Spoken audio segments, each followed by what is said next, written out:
Good morning everyone. कैसे हैं आप लोग? पढ़ाई चल रही है ज़बरदस्त? चलनी ही चाहिए पढ़ाई ज़बरदस्त। तो कल का टारगेट पूरा हुआ कि नहीं? कितने लोगों का कल का टारगेट पूरा हुआ है? हाँ, कितने लोगों का नहीं? कमेंट सेक्शन में ज़रूर बताइएगा कितने लोगों ने कमेंट, कितने लोगों का कल टारगेट पूरा हुआ, कितने लोगों का नहीं। ये पहला चीज़। दूसरा चीज़ कि मैं कल देख रहा था कि जो कल हम दिए थे उससे पिछले 69 में कौन कौन सा क्वेश्चन आया था। 67 68 का भी देखा मैंने। उससे डायरेक्ट कम क्वेश्चन थे, लेकिन पिछले साल मुझे 3 क्वेश्चन डायरेक्ट डायरेक्ट दिख गया था। आप लोग उसे देखिए एक बार। देखिए, एक तो यही आया 69 में, वर्नाकुलर प्रेस एक्ट के बारे में पूछा था कि कौन इसे किए थे। इनेक्टेड बाय लिटन, इसे known as gagging act, repealed by lord Ripon. एक क्वेश्चन ये आया था। आंसर जो भी हो, आंसर आप लोग पढ़ेंगे तभी दे पाएंगे। आंसर का नहीं है कि आंसर तो आप लोगों को पता ही होगा। उसके बाद लॉर्ड मायो के बारे में आया था। तो देख रहे हैं, अगर आप सिर्फ और सिर्फ बाद में जो अपेंडिसेज है वो अगर उसको देख के अच्छे से जाइएगा तो बहुत सारे क्वेश्चन कर लीजिएगा। लॉर्ड मायो वाला देखिए कि first step that bifurcated the central and provincial finance, provincial government were empowered to administrate the certain service, attempted to rectify the existing imperative focus on the actual need of province। ये question था Lord Mayo, Lord Lytton, Lord Ripon. Bush dispatch के बारे में पूछा था। Recommended English as a medium of the institution for higher education, laid stress on the female education and vocational training. और चौथा भी है, Lord Lytton is not associated, किससे नहीं है। Vernacular press act, Ilbert with Strachey arms act. बहुत सारे बच्चे पिछले साल इसमें स्ट्रैची कमीशन मार के आए हैं, पता नहीं क्यों। समझ रहे हैं क्यों नहीं मार के आए? क्योंकि लोगों को पता नहीं रहता है ना, दिक्कत ये है, लोगों को पता नहीं रहता है। अब लॉर्ड लिटन को अगर आप अच्छे से पढ़े होते तो सिर्फ एक एक एक एक एक वाइसराय को तो आप कितने कितने सही कर लिए होते। एक ये भी सही करते और ये भी सही करते हैं, क्योंकि आपको पता रहता कि लॉर्ड लिटन में कौन कौन सा आया है। इल्बर्ट बिल आपको पता होना चाहिए कि किन के समय में इल्बर्ट बिल आया है। इल्बर्ट बिल तो बहुत ही कंट्रोवर्शियल है, इंपॉर्टेंट है, नहीं लोगों को पता था। यही इसका आंसर है। तो समझ रहे हैं ना, पढ़ने का क्या तरीका होना चाहिए वो मैं बस बता रहा हूँ। वुश डिस्पैच बहुत ही आसान। अब ये मल्टी स्टेटमेंट फॉर्म में था, बाकी हिस्ट्री के सारे क्वेश्चन इजी ही तौर पे थे। ये 4 क्वेश्चन में लोग गड़बड़ाए हैं, और इन सब का, इन 3 का तो ऑल ऑफ दीज आंसर है। कि आपसे आपको अगर वो आपसे जज करवा रहा था, बहुत सारा चीज़ कट नहीं रहा था, तो सब पता होना चाहिए। जैसे वर्नाकुलर प्रेस एक्ट में, गैगिंग एक्ट के बारे में शायद ही बहुत कम लोग पढ़ते हैं। इसी तरह लॉर्ड मायो के बारे में 3 4 चीज़ इतना कौन जानता है। तो आप जब भी पढ़ें इन गवर्नर जनरल और वाइसराय, इम्पॉर्टेंट बहुत कम है, आपको यही दिख गया। Lord Mayo, Lord Lytton, Clive Hastings, William Bentinck के ही 10 भी नहीं होंगे, 10 नाम भी नहीं होंगे। 4 नाम यहाँ दिख रहा ना, तो आप समझ रहे हैं ना, 3 4 नाम यही दिख रहा है, 10 से ज़्यादा है नहीं। 10 को अगर आप अच्छे से कर लीजिएगा, बहुत सारा तो एस्पेक्ट मिल जाता है। तो आप जितना कर सकते हैं कीजिए, बहुत अच्छा सवाल सही हो जाएगा। चलिए, एक और चीज़ आप लोगों से जानना है, आप लोग इकोनॉमिक्स पढ़े हैं कि नहीं, एक बस चेक करना चाहता हूँ कि जो गवर्नमेंट होता है, 1 मिनट, जो गवर्नमेंट है उनको इनकम हो रहा है टैक्स से, और इधर एक्सपेंडिचर है ना। अब बताइए, इधर वाला, इधर जो इनको, ये वाला, ये इधर कैपिटल अकाउंट और रेवेन्यू अकाउंट में पैसे सारे लिखाते हैं, इसी तरह यहाँ पर भी लिखाते हैं रेवेन्यू अकाउंट में। तो आपसे पूछ दिया जाए कि कौन सा कैपिटल अकाउंट में जाएगा, कौन सा रेवेन्यू अकाउंट में जाएगा, आपका बेसिक्स तैयार है कि नहीं, ये मैं बस जानना चाहता हूँ। कहाँ कौन कौन सा कैपिटल अकाउंट में जाएगा, कौन कौन सा रेवेन्यू अकाउंट में जाएगा। चलिए मैं 6 7 ऑप्शन दे देता हूँ, आप कमेंट में ज़रूर बताइएगा कि कौन सा कैपिटल अकाउंट है, कौन सा रेवेन्यू अकाउंट है। चलिए, सेंट्रल लोन टू स्टेट है,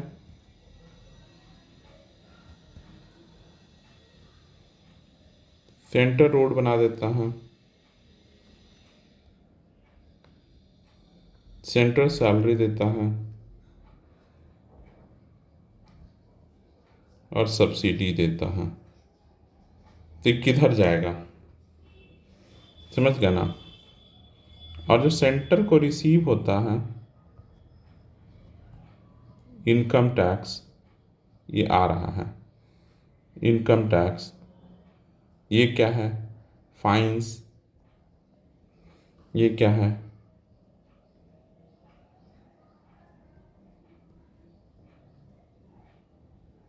रीपेमेंट ऑफ इंटरेस्ट,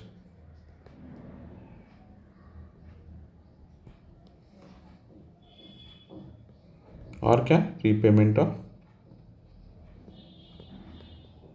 लोन दिया है मान लीजिए स्टेट को, तो उसका प्रिंसिपल दे रहा है, repayment of principles.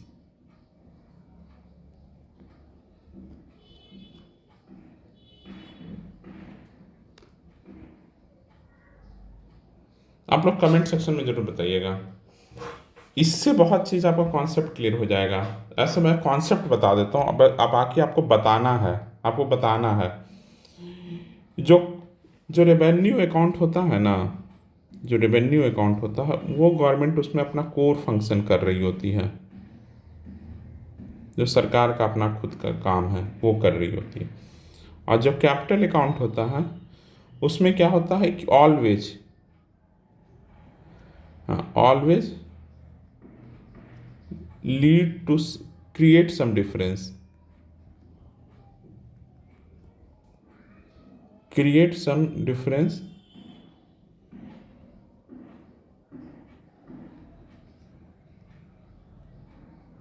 in asset or liabilities formation।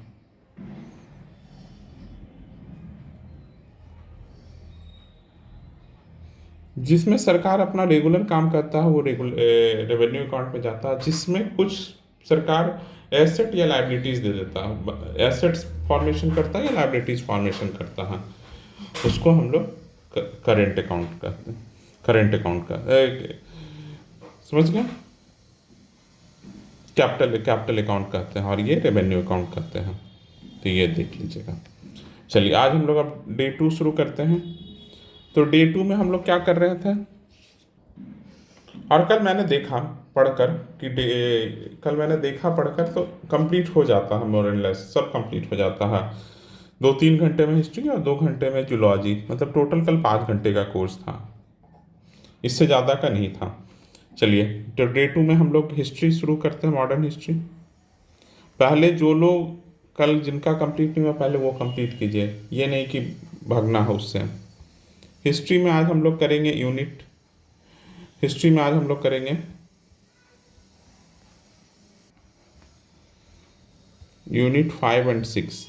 बहुत इंपॉर्टेंट चैप्टर है, बहुत इंपॉर्टेंट चैप्टर है। इसमें आप लोग बहुत सारा चीज़ समझ लीजिएगा। सोशल रिफॉर्म इसी में है, टोटल जितने सोशल रिफॉर्म है सब इसी में है। 1 मिनट नहीं, हम लोग यूनिट 4 और 5 करेंगे।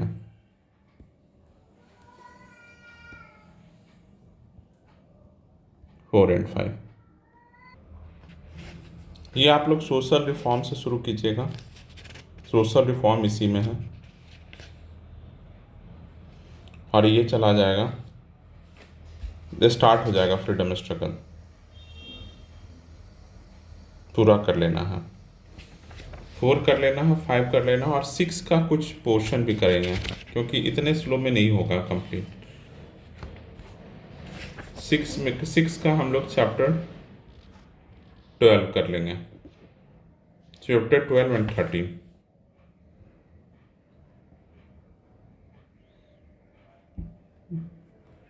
यूनिट 6 का, सिर्फ यूनिट 6 का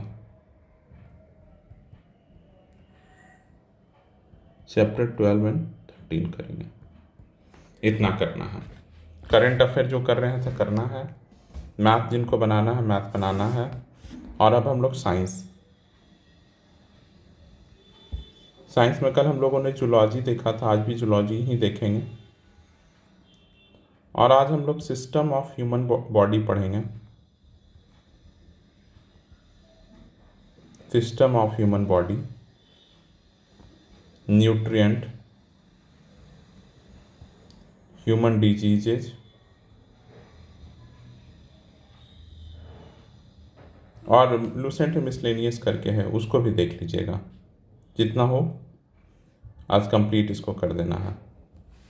जो लोग मैथ देख रहे हैं आज मैथ आप लोग कंप्लीट कर लीजिएगा 56 का, 56 बीपीएससी का। और जो करंट अफेयर देख रहे हैं तो आज अप्रैल मंथ का आप लोग देखिएगा, ये है आप लोग कीजिए। और मैं जो ऊपर क्वेश्चन पूछा हूँ उसका जवाब दीजिए। और आप लोग भी प्रीवियस ईयर क्वेश्चन जरूर देखिए पढ़ने के बाद। जैसे आज पढ़ने के बाद देखिएगा कि 2-3 सालों का भी अगर देख पाते हैं कि सिर्फ हिस्ट्री साइंस का देखना, अभी तो चल रहा है सिर्फ बायोलॉजी और हिस्ट्री का, तो और पोर्शन देखिएगा तो आपको समझ में आएगा जो पढ़ रहे हैं उसका कितना सही होगा, कितना कितना कर पा रहे हैं, कितना नहीं कर पा रहे हैं। कुछ तो मैं आपको बताऊंगा डेली, लेकिन कुछ बाकी आपको करना है। चलिए, थैंक यू। और इतना पेशेंसली सुनने के लिए थैंक यू, धन्यवाद। और अगर वीडियो पसंद आया तो लाइक कीजिएगा, नहीं पसंद आया तो डिसलाइक कीजिएगा, मुझे कुछ फ़र्क नहीं पड़ता। मेरे चैनल का नाम ही है, मैं निगेटिव वर्ड से शुरू किया हूँ, कोई पॉजिटिव नहीं है, निगेटिविटी से पॉजिटिविटी की ओर जा रहा हूँ। तो मुझे निगेटिव कमेंट से भी कोई दिक्कत नहीं होता है, समझ गया ना। ऐसा नहीं कि अगर ऐसा होता तो मैं अपने चैनल का नाम ही ये नहीं रखता, मैं इंटेलिजेंट, तेज, स्मार्ट ऐसा कुछ नाम रखता।